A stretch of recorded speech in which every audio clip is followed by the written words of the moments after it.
Le lac Léman n'est pas dans son assiette. Le fonctionnement de son écosystème est perturbé parce que le lac n'a pas connu de brassage suffisamment important ces derniers hivers. T'as rien compris? Normal. Prends un café, j'essaye de t'expliquer.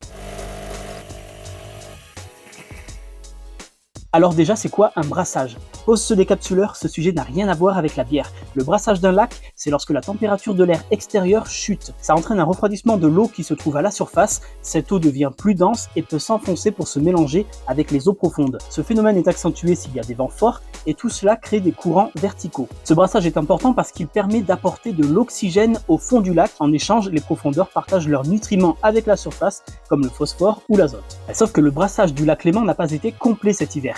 Le mélange ne s'est produit que jusqu'à 110 mètres de profond, un tiers seulement de la profondeur du lac. Il y a une raison, la température minimale enregistrée dans la couche de surface cet hiver est à peine passée sous les 8 degrés, trop chaud. La CIPEL constate même que ça fait 13 ans que les brassages sont incomplets dans ce lac.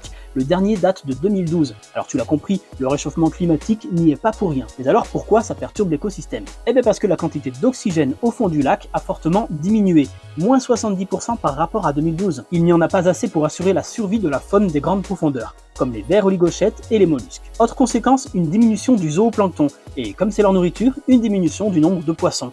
Et il pourrait y avoir une autre conséquence. Si un brassage complet survient brutalement à la suite d'un hiver froid, les nutriments qui auront stagné dans les eaux profondes seraient libérés soudainement, ce qui pourrait provoquer une prolifération massive d'algues. Et ceci aurait pour conséquence de dégrader la qualité de l'eau, de perturber la biodiversité, et ça aurait aussi un impact sur la baignade et la production d'eau potable. La CIPEL recommande donc un suivi rigoureux et des mesures adaptées pour comprendre ces transformations et anticiper les impacts. Et toi, tu savais que le réchauffement climatique pouvait avoir un impact sur l'équilibre écologique d'un lac?